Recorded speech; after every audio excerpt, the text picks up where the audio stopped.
सबके पिता भगवान हैं, ये बात गांठ बांध लो भीतर। त्वमेव माता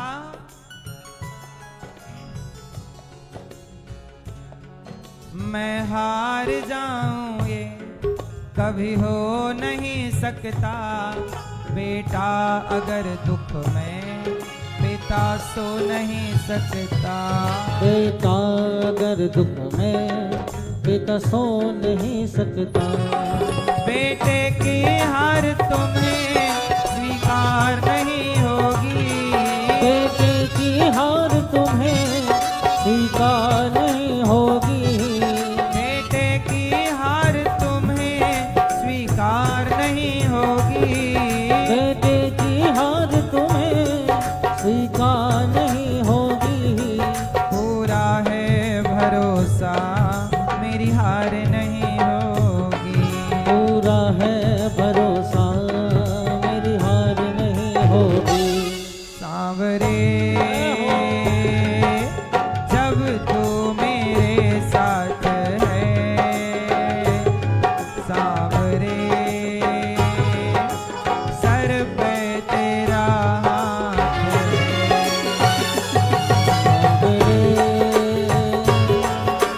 जब तू मेरे साथ है, सांवरे सर पे तेरा हाथ है।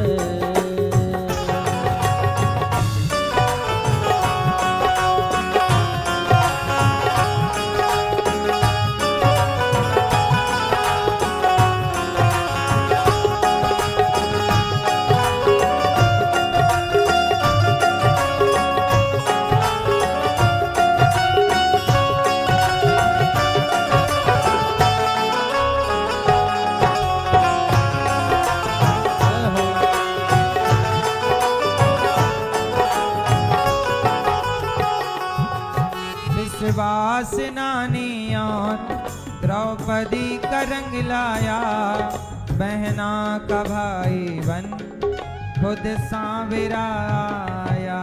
बहना का भाई बन खुद सांवरा आया। नानी मतलब नरसिंह जी की बेटी नानी बाई। नानी बाई का मायरा भरने कौन आए? भगवान।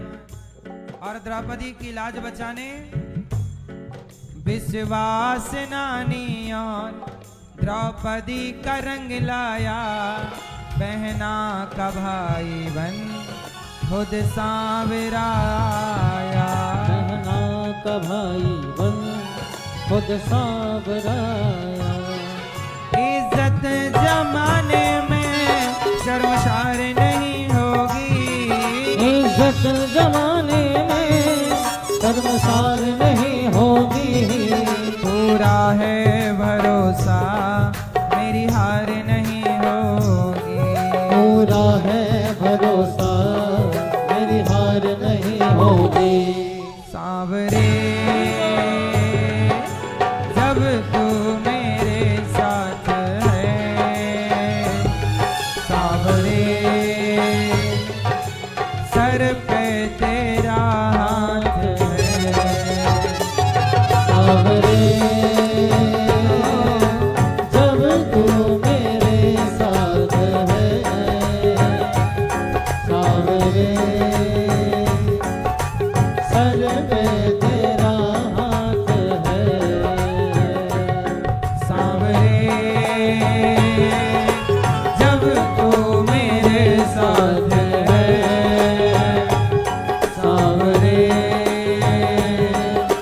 सर पे तेरा हाथ है। सांवरे जब तू मेरे साथ है, सांवरे सर पे तेरा हाथ है। सांवरे जब तू मेरे साथ है, सांवरे सर पे तेरा हाथ है।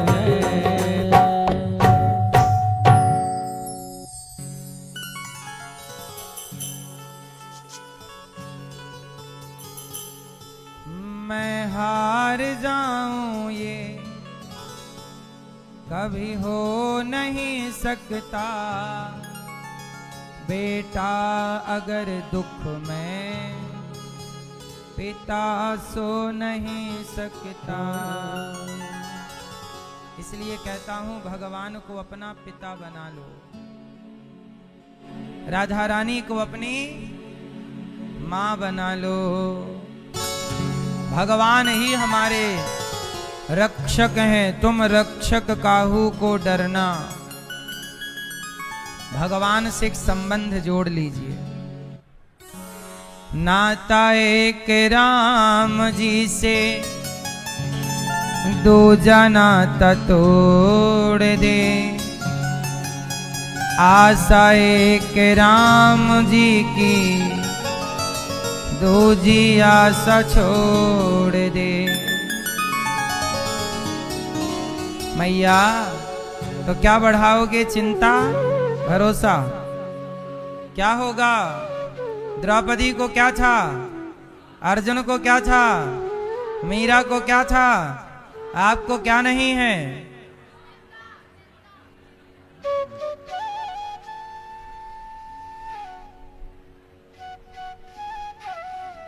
भरोसा की कमी है मेरी माँ।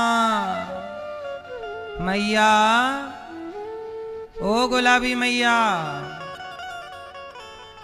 कथा सुनने आई हो मेरी माँ? किसे बुला रही हो मेरी प्यारी माँ? सुन लो, पीली मैया जा रही हो? जाओ, टाटा।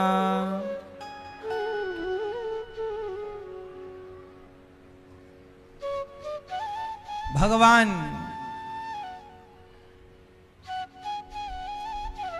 कुंती बुआ से कह रहे हैं, बुआ आप क्या चाहती हो? कुंती बुआ ने कहा, प्रभु मैं बस इतना चाहती हूं, आप मुझे दुख दीजिए।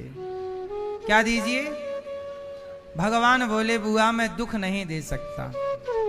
अच्छा ये बताओ, दुख आपको कौन देता है? भगवान। भगवान बोले, बुआ मैं दुख नहीं दे सकता। एक काम करो, मुझे ही ले लो। प्रभु ने अपने आप को सौंप दिया। भगवान किसी को दुख नहीं देते। राम न मारे काहू को, पापी नहीं आराम। आप ही से मर जाते हैं कर कर खोटे। भगवान किसी को दुख नहीं देते। तो फिर आप सवाल करोगे कि जब भगवान दुख नहीं देते तो जो लोग दुखी होते हैं उन्हें दुख देता कौन है? तो भगवान दुख नहीं देते। व्यक्ति का अपना जो कर्म होता है, अच्छा या बुरा, वही बुरा कर्म से तकलीफ दुख देता है। और काल ही कर्म ही ईश्वर ही मिथ्या दोष लगाएं। व्यक्ति भगवान को दोष लगाता है, काल को कर्म को दोष लगाता है, पर दोष किसी का नहीं है। हम दुखी हैं तो हमारा ही कोई पाप है। आप सुखी हैं तो आपका कोई पुण्य किया होगा जो सामने खड़ा है सुख बनकर, और आपका जो पाप है वो आपके दुख बनकर खड़ा हो जाता है। इसलिए अवश्यमेव भोक्तव्यम कृतम कर्म शुभाशुभम। जो व्यक्ति जैसा कर्म करता है, जैसे भीष्म पितामह बाणों की सैया पर लेट गए। ये भीष्म पितामह बाणों की सैया पर क्यों लेटे? क्योंकि भीष्म पितामह से गलती हो गई थी। पिछले किसी जन्म में इन्होंने एक सांप को कांटों के ढेर में फेंक दिया था। ढेर सारे कांटे चुभ गए सांप को, और बेचारा तड़प तड़प के मर गया। तो कांटों की सैया सांप को दी, तो पितामह को भी बाणों की सैया पर लेट के अपना ही कर्मदंड भोगना पड़ा। हमें अपना ही तो भोगना है और किसी का नहीं। पत्नी का पत्नी भोगेगी, पति का पति, पुत्र का पुत्र भोगेगा, पुत्री की पुत्री। इसलिए आप अपना देखो। आपकी पत्नियां तो फिर भी ठीक भजन पूजन में लगी हैं। कलयुग में पुरुष लोग भगवान से दूर होते चले जा रहे हैं। आपके घर में जो मंदिर है, सच बताओ, मंदिर की पूजा आपके घर की स्त्रियां करती हैं कि पुरुष करते हैं? कौन नहलाता है? बहुत कम घर हैं जहां पुरुष स्त्री दोनों करते हैं, और बाकी आप 95% ये मानिए कि भगवान स्त्रियों के भरोसे ही घर में रहते हैं। वही नहलाती हैं भगवान को, वही भोग लगाती हैं, वही पूजा करती हैं, वही जल चढ़ाती हैं सूर्य भगवान को। पुरुष 5% जल चढ़ाते होंगे भगवान सूर्य को, 5% हैं जो सवेरे उठ के भगवान को नहला कर भोग लगाते होंगे। वरना पूजा पाठ की पूरी जिम्मेदारी किसकी है? घर में स्त्रियों की, पुरुष नहीं करता। सारे व्रत कौन करेगा? स्त्रियां। स्त्री ही एकादशी करेगी, पुरुष नहीं करता। पुरुष तो बोलता एकादशी को तुमने चावल नहीं बनाया, पत्नी बोली चावल नहीं खाते आज के दिन। अरे क्या पागलपन, पाखंडियों के चक्कर में पड़ गई तू भी। डांट और पड़ती है पत्नी को। तो आज का पुरुष तो राम भरोसे है, इसलिए स्त्रियों की सदगति होगी। हाँ, स्त्री चाह ले तो स्त्री अपने पति को भी वैकुंठ ले जाए, वो तो अकेली जाने की अधिकारी है। परंतु आपका क्या हाल होगा रे भाई? आप भी अपना थोड़ा सा वक्त शाम को अर्पण किया करो, सच्चे हृदय से शाम का सुमिरन किया करो। थोड़ा सा ध्यान आप पुरुष लोग भी किया करिए, क्योंकि ये तो आपकी अपनी संपत्ति है। स्त्री का किया स्त्री के संग रहेगा, पुरुष का किया आप भी थोड़ा पूजा कर लिया करो, काम आएगा। मीरा जी कहती है ना, मीरा जी कहती हैं, पायो जी मैंने राम रतन धन पायो।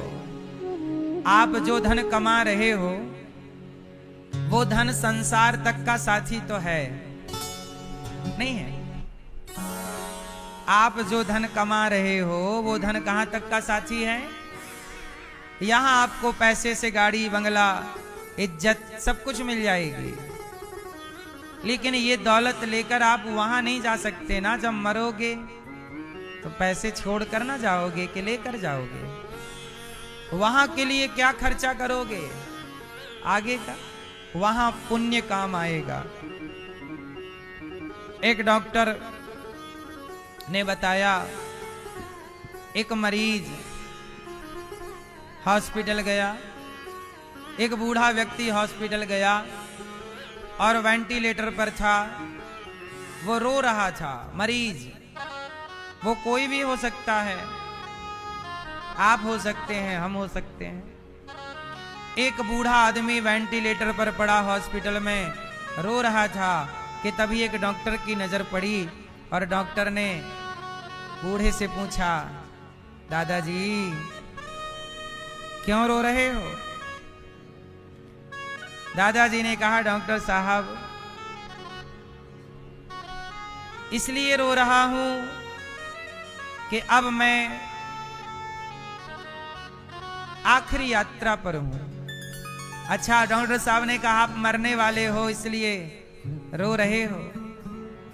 अच्छा, वो बिल्कुल आखिरी चल रहा था वो बूढ़े आदमी का, वेंटिलेटर पर थे, आखिरी टाइम था। डॉक्टर साहब बोले, अच्छा मर रहे हो इसलिए रो रहे हो? बूढ़ा मरते हुए बोला, नहीं नहीं नहीं, मैं मर रहा हूं इसलिए नहीं रो रहा हूं। तो फिर क्यों रो रहे हो? तो मरते हुए व्यक्ति ने डॉक्टर साहब से कहा कि मैं इसलिए रो रहा हूं कि जो मुझे करना था वो मैंने नहीं किया, और जो मुझे नहीं करना था वो मैंने किया, इसलिए वो सब कुछ अब मुझे दिख रहा है, वो देख देख कर मैं रो रहा हूं और मुझे रोते रोते जाना पड़ रहा है। डॉक्टर साहब ने बड़ी जिज्ञासा से पूछा कि भाई ये बताओ, क्या नहीं करना था जो आपने किया और क्या करना था जो आपने नहीं किया? क्या था ऐसा? तब मरते हुए उस बूढ़े व्यक्ति ने बोला कि मैं चाहता तो ना जाने कितने लोगों को रोटी देकर मैं कितनों की भूख मिटा सकता था। मैं बहुत पैसे वाला हूं, मैं बहुत बड़ा आदमी हूं, मैं चाहता तो कितने लोगों को पढ़ा सकता था, बच्चों को कितने भूखों की भूख मिटा सकता था, कितने लोगों की मैं सेवा कर सकता था, मदद कर सकता था, पर मैंने किसी की कोई मदद नहीं की, मैंने किसी की कोई हेल्प नहीं की। करना था, मदद करनी थी, सेवा मैंने नहीं की, और जो नहीं करना था वो मैंने किया।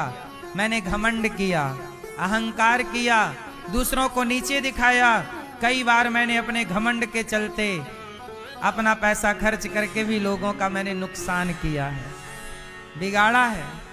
ये मुझे नहीं करना चाहिए था।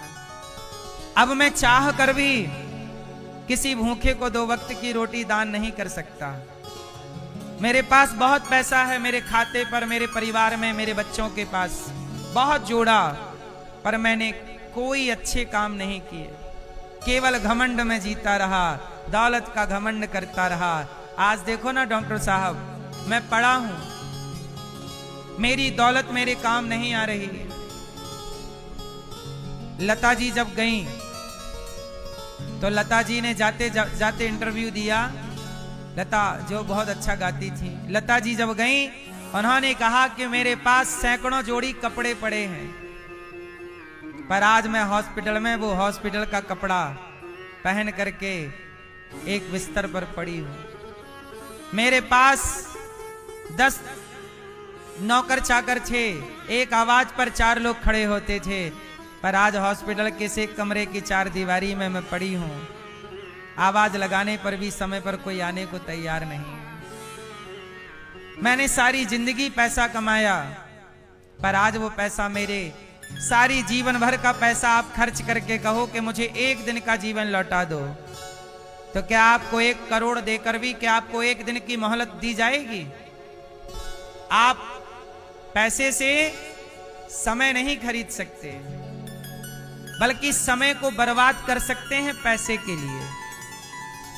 परंतु अच्छा, एक बात मुझे बताओ कि आप लोग 1 किलो सोना कितने साल में खरीद सकते हो? आप सब लोग बताइएगा।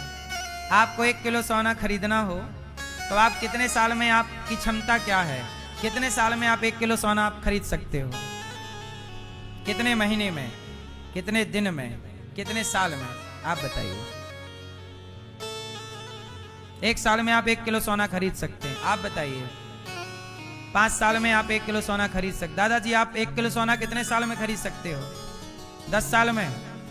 चश्मा वाले भैया, आप 1 किलो सोना कितने साल में खरीद सकते हैं? आधा महीने, मतलब 6 महीने में, 1 दिन में। 1 दिन में 1 किलो सोना खरीदने की क्षमता है इनके पास। दादाजी आप 1 किलो सोना कितने साल में खरीद सकते हैं? नहीं? चलो अब सवाल दूसरा। अब सुनो, सवाल ये नहीं था, मुख्य सवाल अब पैदा होगा। सवाल मुख्य ये है कि 1 किलो सोना आप 1 साल में खरीद सकते हैं, तो मुझे बताइए कि 1 साल खर्च करने से 1 किलो सोना आपने खरीदा। अब बताइए कि 5 किलो सोने से क्या 1 महीना खरीद सकते हो? क्या 10 किलो सोने से आप 1 दिन खरीद सकते हैं? उत्तर दीजिए। क्या 100 किलो सोने से आप 1 मिनट खरीद सकते हैं? क्या 1000 किलो सोने से 1 सेकंड खरीद सकते हैं? समय को बिगाड़ कर सोना खरीदा जा सकता है, पर सोने को रख कर समय नहीं खरीदा जा सकता।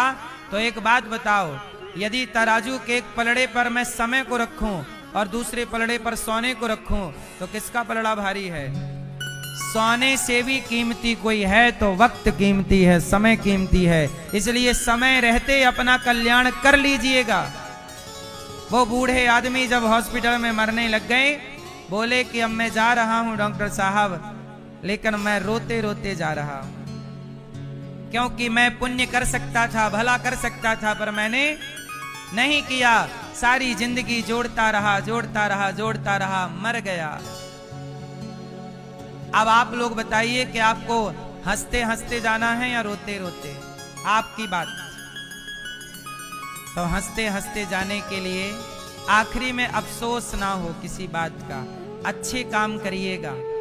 पैसे कमाना बुरा नहीं है, पैसे सबको कमाना चाहिए। ये दास अनिरुद्ध भी पैसे कमाता है, और मैं पैसे कमाकर क्या करता हूं? बेसहारा वृद्ध माओं की सेवा करता हूं। कल ही मेरी माँ एक बीमार अति पड़ गई, अति वृद्ध थी और वो बीमार पड़ गई। मैं तुरंत हॉस्पिटल उन्हें भेजा। आज वेंटिलेटर पर है। मैं आज गया था माँ का दर्शन करने, वेंटिलेटर पर हैं।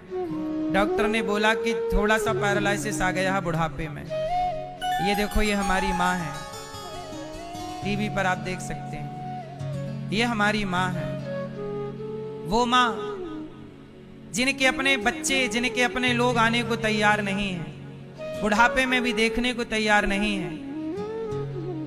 ऐसी माँओं की सेवा ये दास अनिरुद्ध करता है। चाहे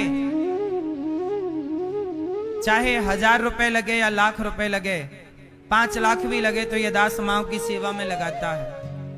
आपसे बस मेरी यही प्रार्थना, जब मैं मरूंगा तो मरते समय में रोऊंगा नहीं, हंसते हंसते मरूंगा। कोई मैंने गलत काम तो किए नहीं कि रो के मरूं। इसलिए आप भी जीते जी किसी की सेवा। 321 बेसहारा माँ यहाँ रहती हैं और ये दास सेवा करता है। सवेरे से हजारों संत आ जाते हैं। ये दास अनिरुद्ध का नियम है, जब तक गौरी गोपाल में हजारों लोग भोजन नहीं कर लेते तब तक ये दास भोजन नहीं करता। पर डे हजारों को भोजन करा के भोजन करता हूं। हजारों संत यहाँ आते हैं, फुटपाथ पर सोने वाले संतों का भोजन, सबको भोजन पर डे 12 महीने नित्य। जब आप लोग कई बार सोकर उठते नहीं हैं तब यहाँ भोजन बंटना स्टार्ट हो जाता है। कई बार आप सोचते हैं चलो आज 8 बजे तक सोते हैं, चलो आज 9 बजे तक सोते हैं, पर यहाँ पर तो 8 बजे से 12 महीने सारी सेवाएं शुरू की चालू हो जाए। सुबह 5 बजे 5:30 बजे माओ के कमरे में चाय पहुंच जाती है। 7 बजे सुबह 7:30 बजे माओ का नाश्ता तैयार हो जाता है। 12 महीने। इसलिए मेरी माँ, ये दास इन हाथों से सेवा कर रहा है संतों को भोजन। इसलिए कहता हूं कल का भोजन संतों को आप भी दीजिएगा। आज हमारे यजमान परिवारों की ओर से आज का भोजन संतों को आप लोगों ने दिया, इसके लिए आपका बहुत बहुत साधुवाद, धन्यवाद कि आपने कम से कम संतों की रोटी का सहारा तो बने। आप भी संतों का भोजन करा सकते हैं। कल का अखंड रसोई यहाँ चलती है, 30,000 लोग भोजन करते हैं। मुझे बड़ी तसल्ली रहेगी मरते समय के चलो हम किसी के काम आए हैं। एक विद्यालय बन रहा है, स्कूल, कक्षा 1 से लेके 12वीं तक, CBSE बोर्ड का, जहां 5 से 7 हजार बच्चे पढ़ेंगे निःशुल्क। इस विद्यालय के निर्माण में आप लोग सहयोग अवश्य करिएगा, क्योंकि ये विद्या का मंदिर बच्चों के लिए बन रहा है। सेवा का कार्य है, कर सकते हो तो अवश्य करिएगा। ये विद्यालय का निर्माण चल रहा है, आप देख सकते हैं। ये वो विद्या का मंदिर है जहां 5 से 7 हजार बच्चे पढ़ेंगे और निःशुल्क शिक्षा पाएंगे। अब बताओ मैं तसल्ली से मरूंगा हंसते हंसते के रोते रोते? आप भी हंसते हंसते जाइएगा, अच्छे काम करिएगा, पैसे कमाइएगा। हम पैसे कमाएंगे तब तो ये सेवा कर पाएंगे ना। आप लोग सहयोग करते हैं, आपका सहयोग मिलता है, इसके लिए धन्यवाद आपका।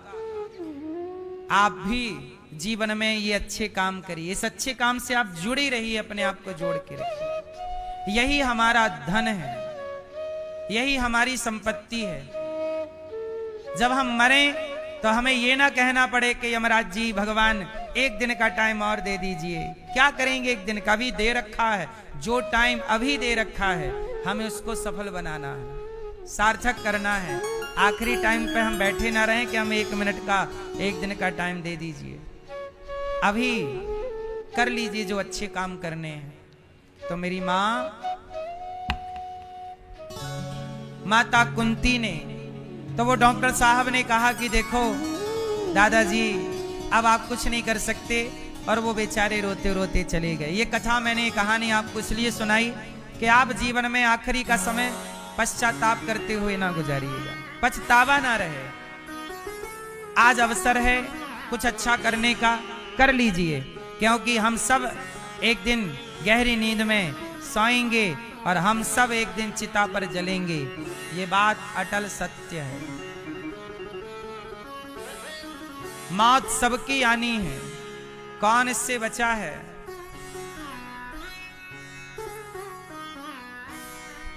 याद रख सिकंदर के हौसले तो वाली थे, जब गया जमी से तो दोनों हाथ खाली थे।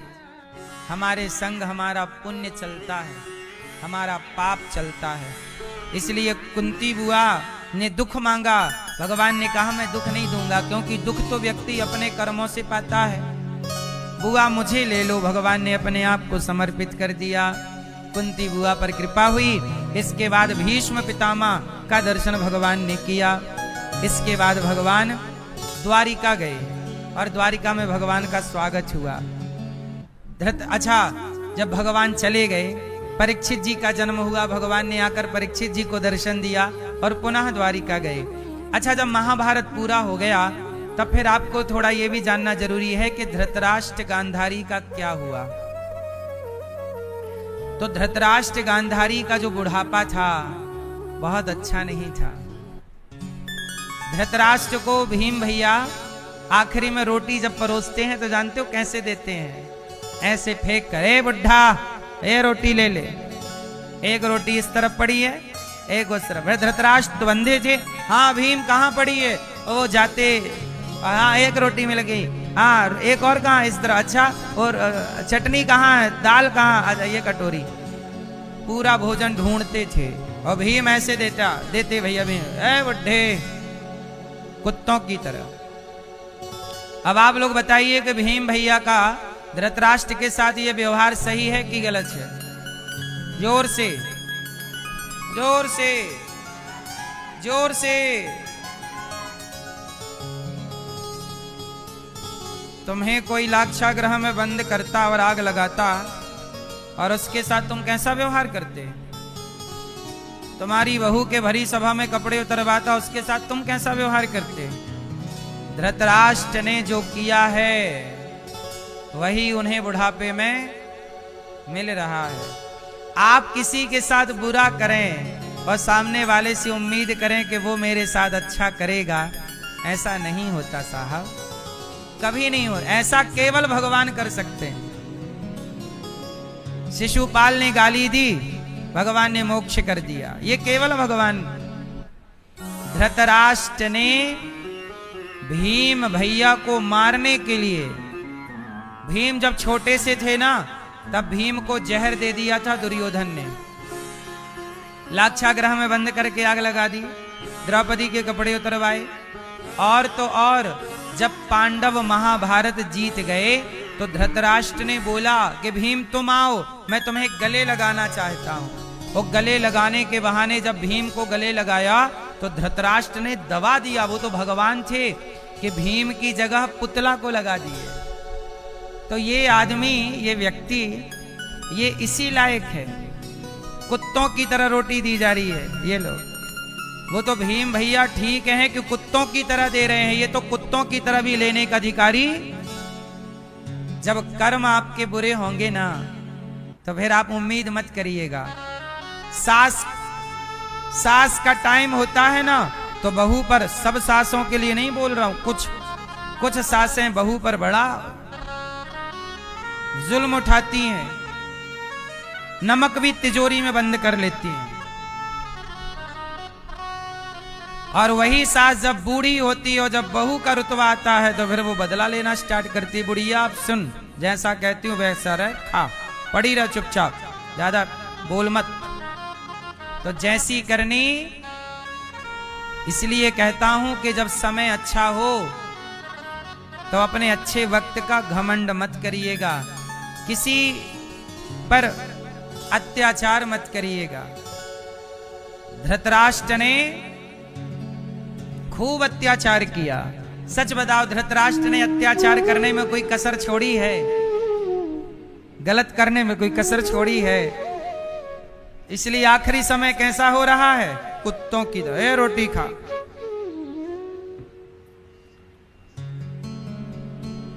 आप गलत मत किया करो किसी के साथ। कोई ना देखे पर कोई तो देख ही रहा है।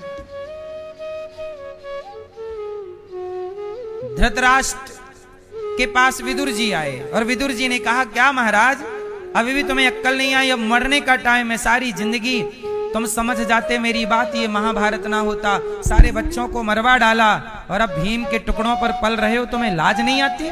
चलो अब तो चित्त भगवान में लगाओ। तब धृतराष्ट्र बोले अब क्या करूं?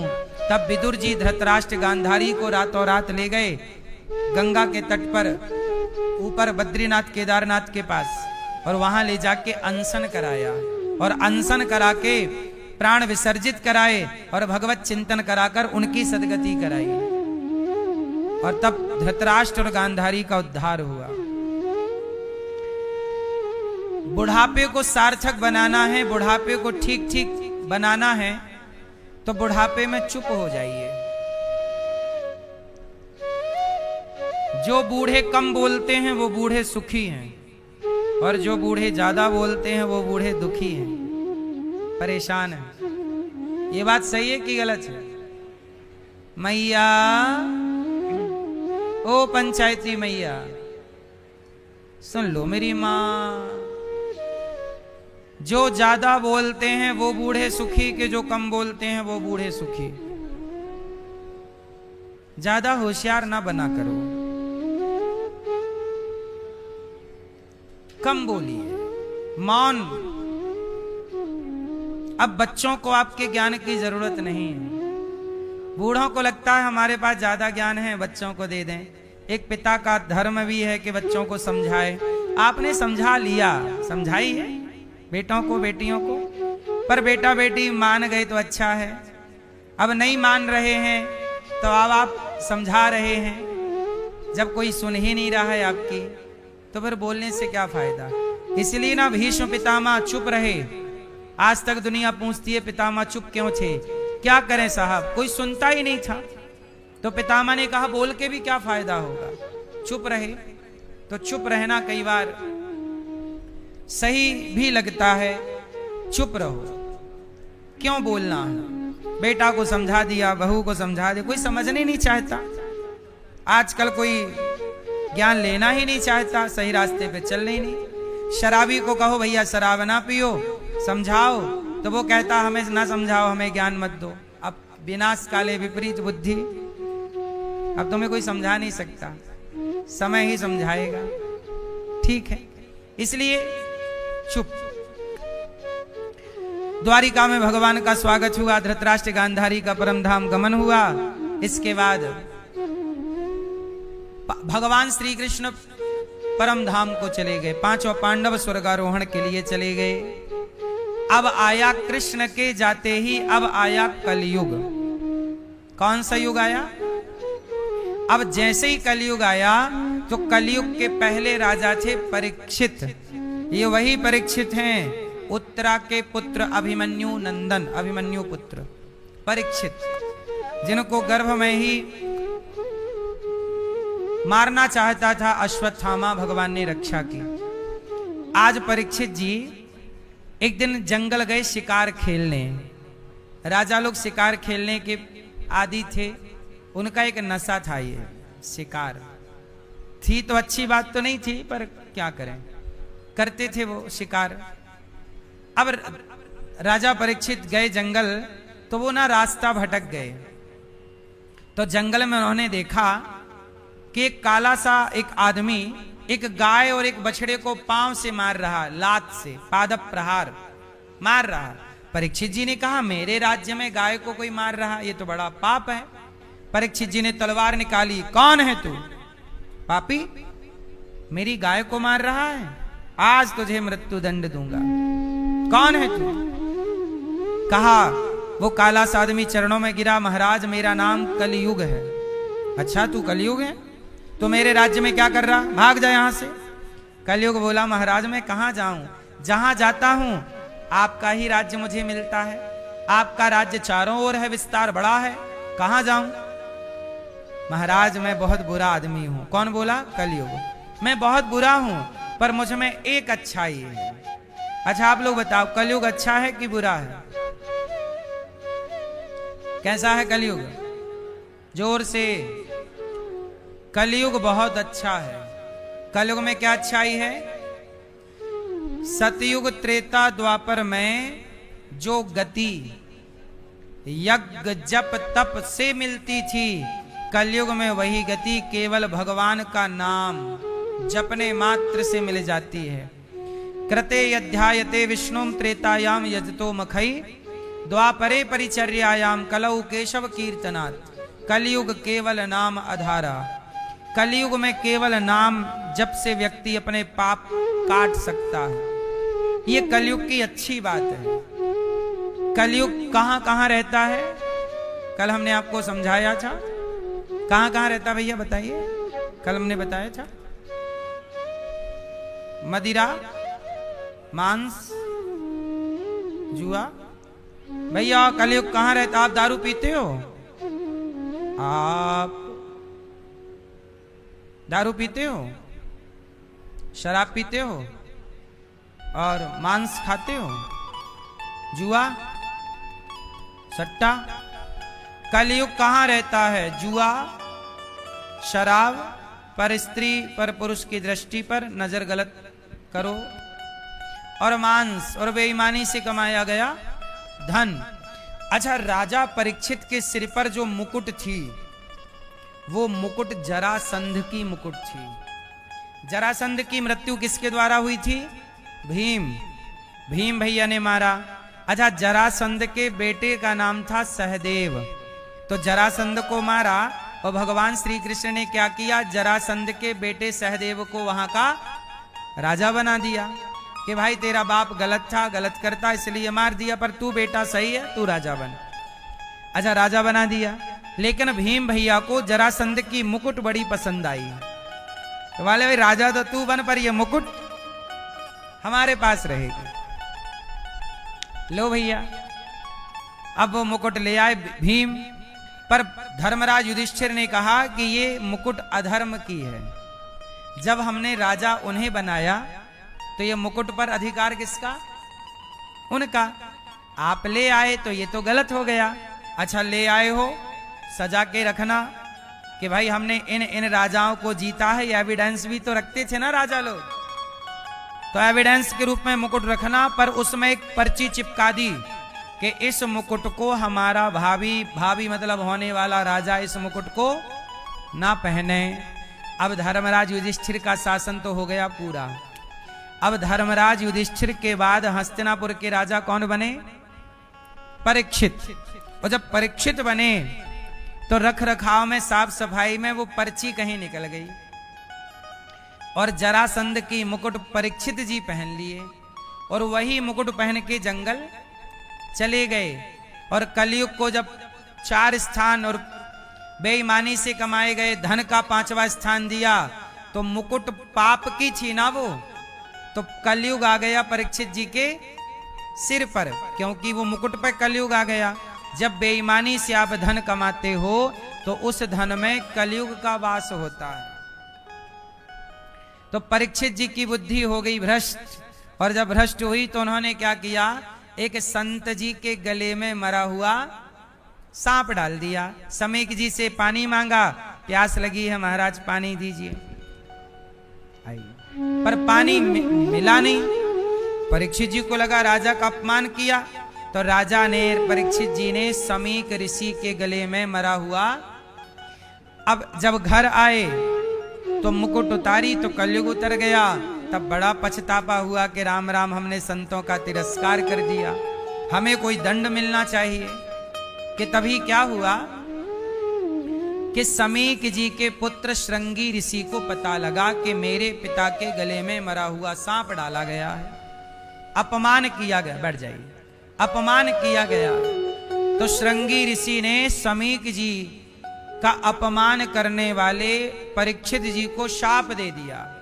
इति लंघित मर्यादम तक्षकः सप्तमे हनि। जाओ, आज से 7वें दिन तक्षक तुम्हें डसेगा। परीक्षित, तुमने संत का तिरस्कार किया है, जाओ परीक्षित, तुम्हें सर्प डसेगा, तुम्हारी मृत्यु हो जाएगी। अब 7 दिन में मरने का क्या लग गया? शाप लग गया।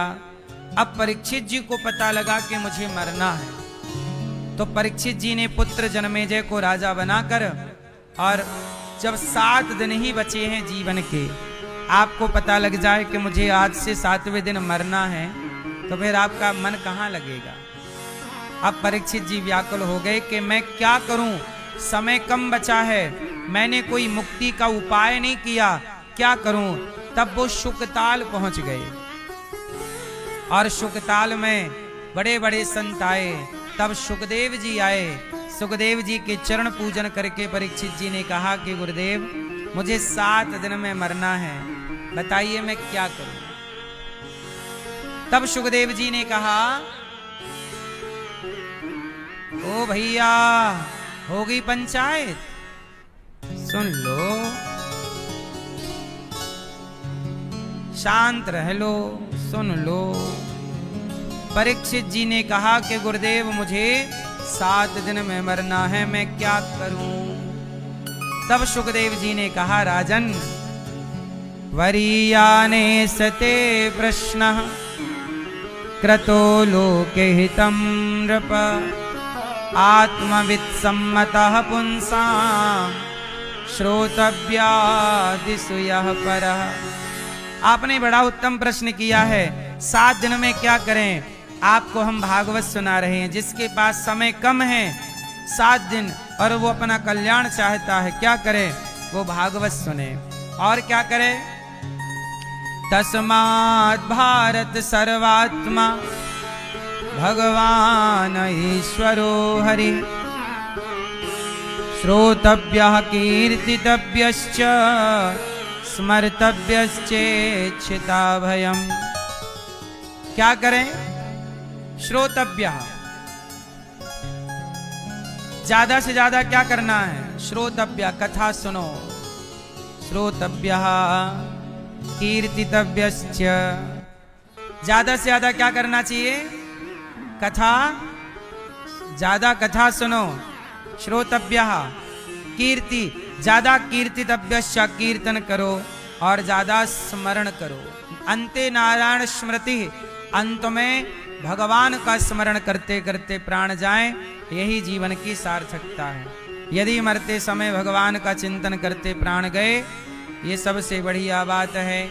सुखदेव जी ने एक बढ़िया बात कही कि क्या करें, बोले तस्मात् भारत सर्वात्मा भगवान ईश्वरो हरि, सब में ईश्वर का, भगवान श्री हरि का दर्शन कीजिए। अब यहां पर एक बात आपको समझाता हूं, ध्यान से समझिएगा। अच्छा आप लोग बताइए, सब में भगवान है कि नहीं, सब में भगवान है कि नहीं, कैसे हैं, आप सिद्ध करिए कि सब में भगवान है, कैसे हैं।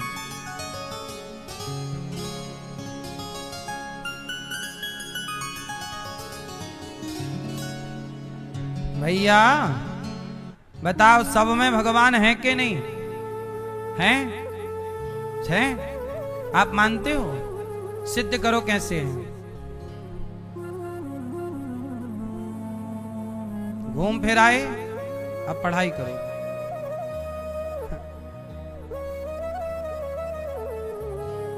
सब में भगवान है, सिद्ध करिए कैसे है।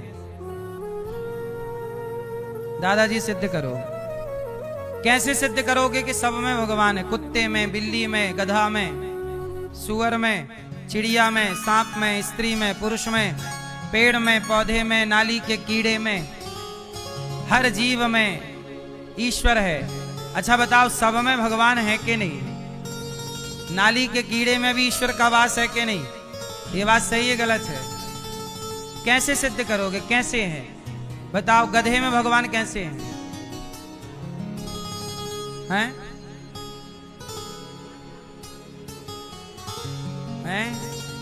सब में भगवान कैसे हैं? अब सुनो, सिद्ध करता हूं, आप सुनिएगा, केवल सुनिएगा। सब में भगवान है कैसे? जैसे हम सबके अंदर आत्मा है। गधे के अंदर है कि नहीं? कुत्ते के अंदर है कि नहीं? मछली के अंदर है कि नहीं? आत्मा तो सबके भीतर है। और वो जो आत्मा है, वो आत्मा कौन है? परमात्मा का अंश है। तो ईश्वर का अंश ही आत्मा के रूप में सबके भीतर समाया है। तो बताओ ईश्वर की व्यापकता आत्मा के रूप में सबके अंदर हो गई कि नहीं? फिर सबके भीतर उस आत्म तत्व के रूप में किसकी व्यापकता है? परमात्मा की। एक तो ये बात हो गई, ठीक है। अब दूसरी बात, तो भगवान सबके अंदर हैं, ये सिद्ध हो गया, हो गया। अब दूसरा सिद्ध से कैसे करेंगे? ये संसार कितनी चीजों से मिलकर बना है? कुत्ता कितनी चीजों से मिलकर बनता है? 5। आप कितनी चीजों से मिलकर बने हैं? 5। कौन कौन? पृथ्वी, जल, वायु, अग्नि, आकाश, ये पंच तत्व हैं। तो कुत्ता भी 5 से बना, स्त्री पुरुष भी 5 से बनी, नाली का कीड़ा भी 5 से बना। बोलो हाँ, सबके भीतर पंच तत्व हैं। अब ये बताओ कि पंच तत्व में पृथ्वी, जल, वायु, अग्नि, आकाश। अब जरा आप बताइए, पृथ्वी कौन है? जल कौन है? वायु कौन है? अग्नि कौन है? आकाश कौन है? यदि आत्मा ईश्वर का अंश है तो पृथ्वी किसका अंश है? इसलिए कहो भगवान। बोलो भगवान। भगवान में कितने अक्षर आए? मात्रा सहित 5 हैं। भा, ग, वा, आ, न। भगवान। भा मतलब भूमि, गा मतलब गगन, वा मतलब वायु, आ मतलब अग्नि, ना मतलब नीर। ये पंच तत्व को ही भगवान कहते हैं, प्रकृति को ही भगवान कहते हैं। भगवान। तो भगवान सब में है, सिद्ध कैसे किया जाए? तो पंच तत्व से ही संसार बना है और पंच तत्व भगवान का ही स्वरूप है। जल किसका स्वरूप है?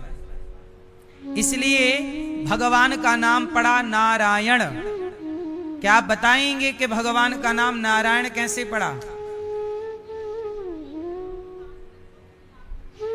नारायण भगवान का नाम कैसे पड़ा? तो सुनिए, नार कहते हैं जल को। जल में शयन किया जिन्होंने, जो जल में शयन करते हो उन्हें नारायण कहते हैं। जल में तो परमात्मा का एक स्वरूप जल है, इसलिए भगवान को कहते हैं निराकार।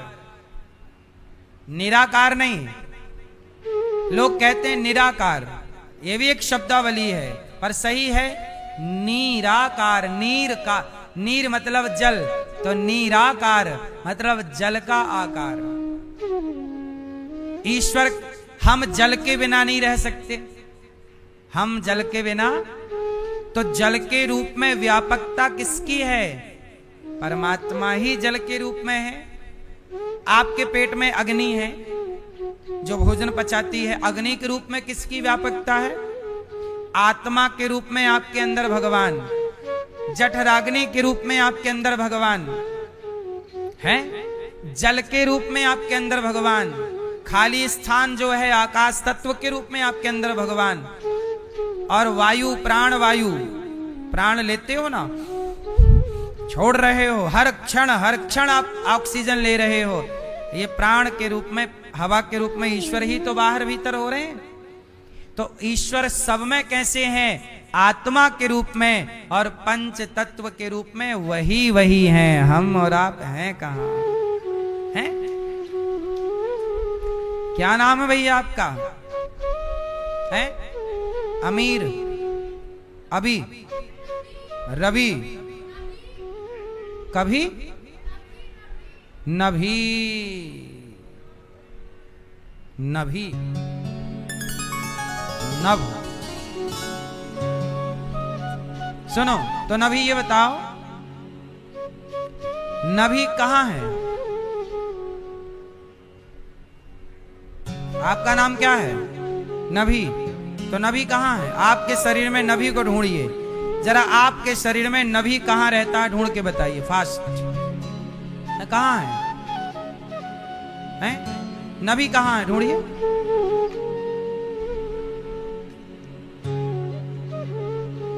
नभी नहीं मिल रहा। तुम्हारा नाम क्या है बेटा? आरव। आरव कहाँ है? ढूंढो आपके शरीर में आरव कहाँ, इस पूरे ढांचे में आरव कहाँ रहता है, ये प्रश्न है। बताओ, ये तो खोपड़ी है, आरव कहाँ है? नाम, ये पेट है, आरव कहाँ है? दिल, वो दिल है, उसका नाम ही दिल है, उसका नाम आरव नहीं हो सकता। आरव कहाँ है? आत्मा का नाम ऑलरेडी आत्मा है, आरव किसका नाम है? मेरा आप कौन है? आरव। आरव, तो आरव कहाँ, वही तो पूछ रहे हैं, कहाँ रहता है आरव इस पूरी काया में, पूरे शरीर में? बताओ कहाँ रहता है?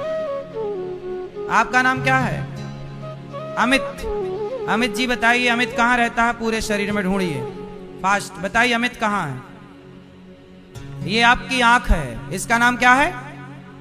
इसका नाम माथा है, इसका नाम कान, इसका नाम नाक, इसका नाम गाल, इसका नाम गला, इसका नाम हृदय, इसका नाम पेट, कंधा, हाथ, पंजा, उंगली, जंघा, पांव, घुटना, तलवा, मस्तिष्क, बाल, पीठ। अमित कहाँ है? पूरे शरीर के नाम हमने लिए, अमित कहीं नहीं आया। पूरे शरीर को अमित कहते हैं, भैया ने बोला पूरे शरीर को, पूरे शरीर को देह कहते हैं। क्या कहते हैं? हाँ, नहीं कहते। कैसा आदमी है? नाम आदमी है। अमित को दूसरा व्यक्ति जब नहीं जानेगा तो क्या, अरे कैसा आदमी, ये आदमी यहाँ है भैया, यहाँ आदमी ना बुलाया जाएगा। ये स्त्री, ये स्त्री, स्त्री यहाँ, पुरुष यहाँ। तो इसका नाम मनुष्य है, इसका रियल नाम क्या है? ये मनुष्य है, ये कुत्ता है, ये बिल्ली है, ये गधा है, ये सुअर है, सबके नाम है। अमित किसका नाम है, बस ये बताइए। हाँ, अमित नाम वस्तुतः किसी का नहीं है। अनिरुद्धाचार्य वस्तुतः नाम, इस शरीर का नाम एक पहचान के लिए माँ ने नाम दे दिया। यदि नाम कोई और दिया गया होता तो आपका वो होता, कोई तीसरा नाम दिया होता वो। आप कौन हैं? सवाल ये है कि आप क्या अमित हैं? क्या ये दास अनिरुद्धाचार्य है? नहीं। मैं कौन हूं? तो जरा आप बताइए कि आप कौन हैं। भैया बताइए, आप कौन हैं? आप कौन हैं? मनुष्य हैं, मनुष्य हैं आप। ये तो आपने ये बता दिया कि 84 लाख योनियों में हम मनुष्य हैं, पर आप हैं कौन वास्तविक में?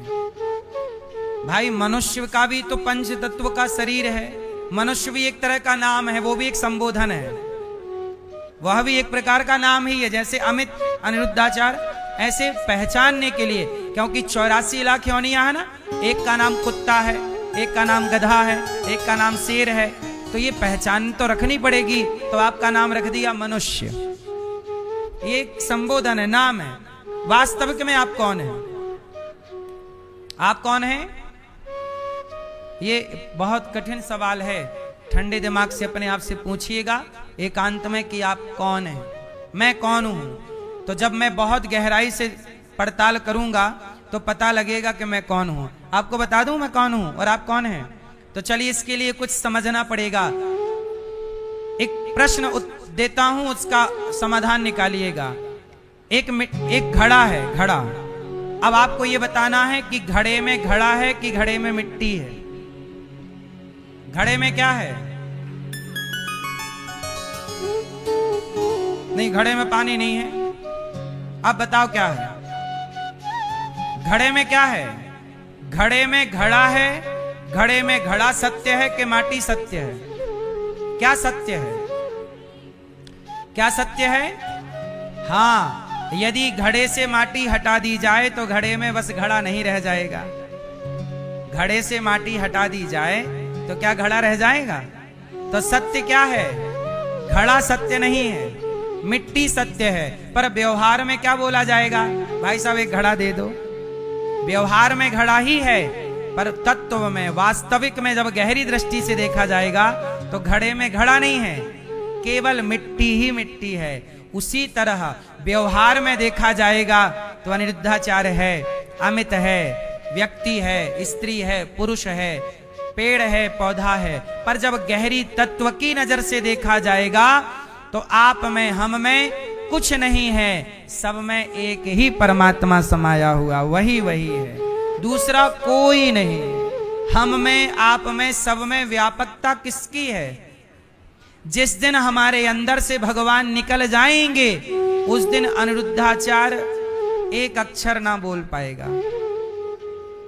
आप बताइए, जिस दिन आपकी अंदर से ईश्वर की चेतना निकल जाएगी, आप कुछ बोल पाओगे, देख पाओगे, चल पाओगे? तो जो बोला जा रहा है वो किसके द्वारा बोला जा रहा है, और जो सुना जा रहा है वो किसके द्वारा, और जो देखा जा रहा है वो किसके द्वारा?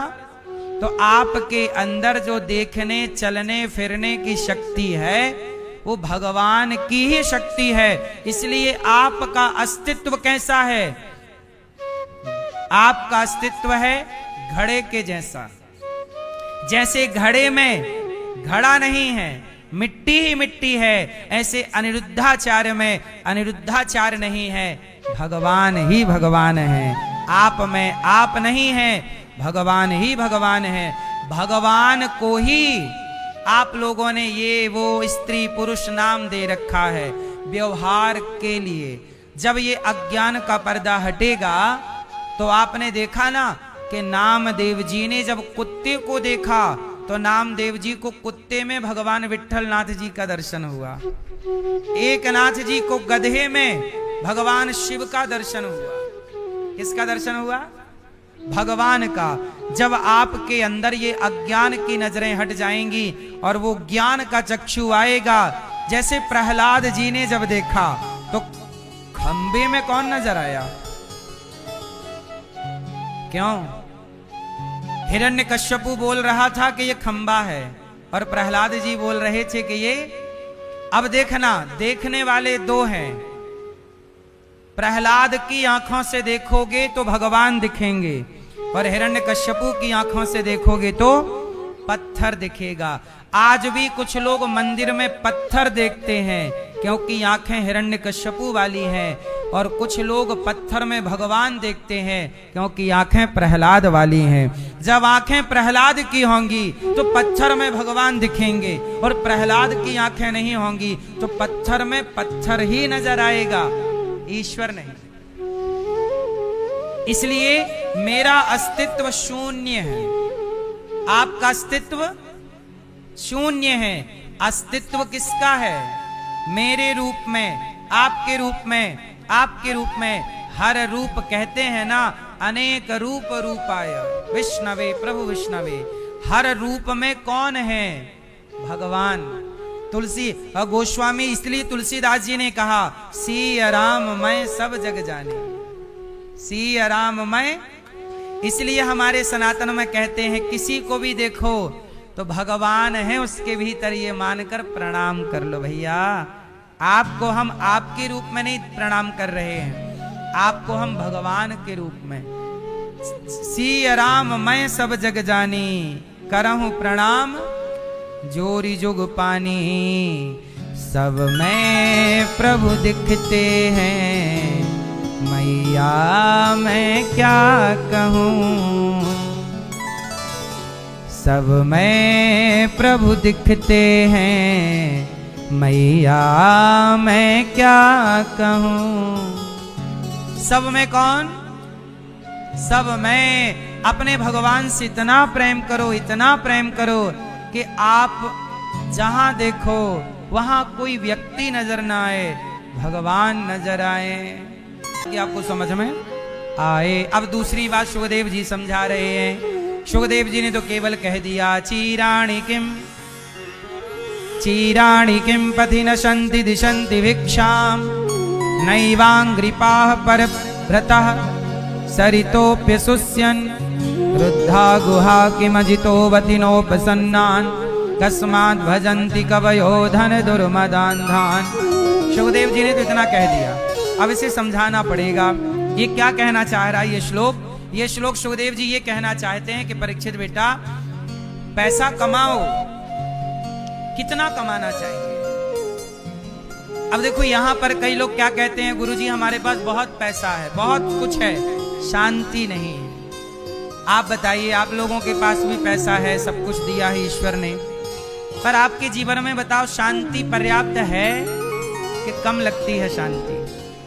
शांति है कि कम है? चलो फिर आपके लिए चैप्टर नहीं सुनाएंगे क्योंकि ऑलरेडी है, इसलिए आगे बढ़ते हैं इसको, क्योंकि ये तो आपके पास है। वो सुनाएंगे जिस ज्ञान की आपको आवश्यकता है, जो ऑलरेडी है उसे कहने की जरूरत। कौन अशांत है? हाँ, अच्छा, मैया का नाम भी शांति है। अच्छा, इस तरह से शांति है घर में।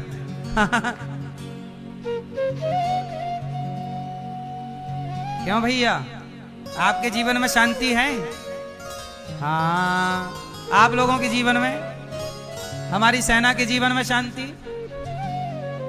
आप ही देश के रक्षक हैं, सेवक हैं। हमारी सेना ही हमारे देश की जान है। हमारे सैनिकों के लिए ताली बजाइए एक बार। हमारी सेना ही हमारी देश की जान है। जय जवान जय किसान,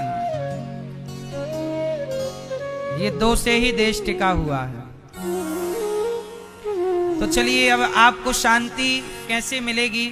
आप में से कितने लोगों के जीवन में शांति है? जिनके जीवन में है हाथ उठाओ।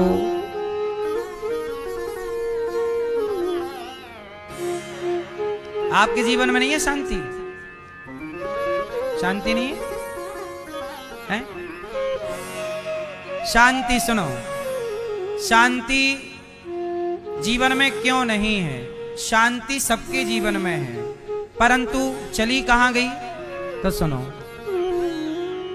एक दिन क्या हुआ, मास्टर जी पढ़ा रहे थे, बच्चों से कहा, बच्चों शांति के साथ बैठो, शांति के साथ बैठो। एक लड़का खड़ा हुआ, बोले गुरुजी आज शांति तो आई नहीं, गंगा के साथ बैठ जाऊं?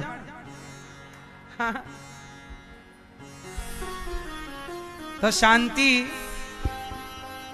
जीवन में शांति चाहिए तो क्या करना होगा? तो सुनिएगा, शांति चाहिए तो सुनो, एक ही दोहा सुनाऊंगा, उसमें पूरा उत्तर मिलेगा।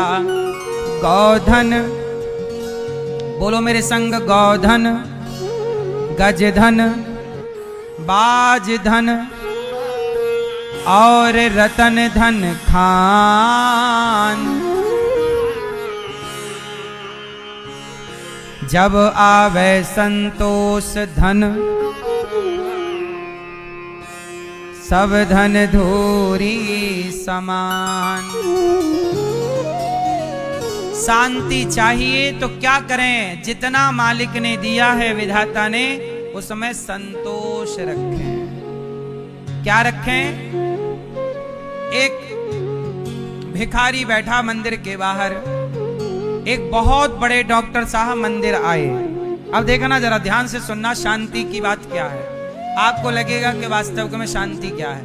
एक भिखारी था मंदिर के बाहर, डॉक्टर साहब, बहुत पैसे वाले बड़े डॉक्टर आए मंदिर दर्शन करने भगवान का। अब दर्शन करके लौटे तो भिखारी, भैया 10 रुपए दीजिए, 10 रुपए। डॉक्टर साहब बोले कि सुनो भिखारी, मैं बड़ा आदमी हूं, मेरे से थोड़ा ज्यादा मांग, 10 रुपए मांग के मेरी इंसल्ट मत कर। अच्छा, भिखारी बोला तो 100 रुपए दीजिए आप। अरे 100 रुपए क्या मांग रहा, मैं बहुत बड़ा आदमी हूँ, थोड़ा ज्यादा मांग। भिखारी बोला अच्छा तो आप एक काम करिए, मुझे 1000 दीजिए, 1000 रुपए। डॉक्टर साहब बोले क्या बात कर रहा, मैं बहुत बड़ा आदमी हूँ, 1000 रुपए मांग के क्या मेरा नाम खराब कर रहा, बड़ा कुछ मांग। अच्छा तो फिर आप मुझे 1 लाख रुपए दीजिए। डॉक्टर बोले 1 लाख में क्या होगा, तेरा घर भी नहीं आएगा, मैं बड़ा आदमी हूं भाई, थोड़ा ज्यादा मांग। भिखारी बोला अच्छा तो फिर आप मुझे 10 लाख दे दीजिए। अरे 10 लाख में भी तेरा घर नहीं आएगा आज की महंगाई में, ज्यादा मांग। अच्छा तो 50 लाख दीजिए। 50 लाख में चलो छोटा मोटा घर तो आ जाएगा, लेकिन तेरा काम धंधा सेट नहीं हो पाएगा, बड़ा आदमी हूं मैं, थोड़ा ज्यादा मांग। भिखारी बोला तो 1 करोड़। डॉक्टर साहब बोले कि देख अभी भी मौका है, 1 करोड़ में कुछ नहीं हो पाएगा तेरा, मैं बहुत बड़ा आदमी हूं, क्या तू 1 करोड़ रुपए मांग रहा मेरे से, ज्यादा मांग। तो ऐसा करिए आप 10 करोड़ दे दीजिए। चल ठीक है, अब तेरी जब तू बढ़ ही नहीं रहा है तो चल। चेक निकाला, डॉक्टर साहब ने साइन कर दिया, 10 करोड़ ये ले, अपने खाते पे लगा लेना। पर एक शर्त है, ये खाली कागज है, यहां साइन कर, खाली कागज में यहां नीचे। मैंने तुझे 10 करोड़ दे दिए, खुश? हाँ महाराज मैं बहुत खुश। अब ऐसा कर कि जो तेरे पास है वो तू मुझे देगा। गरीब आदमी भिखारी बोला मेरे पास कुछ नहीं है। डॉक्टर साहब बोले कुछ तो होगा, जो कुछ है उसके लिए साइन करके, जो आज से तेरा वो सब कुछ मेरा, चल साइन कर। साइन कर लिया। अब भिखारी को लगा कि यार 10 करोड़ मिले हैं, मेरे पास तो कुछ है ही नहीं, ये लेगा क्या। साइन कर दिया, डॉक्टर साहब चले गए। अब उस आदमी ने 10 करोड़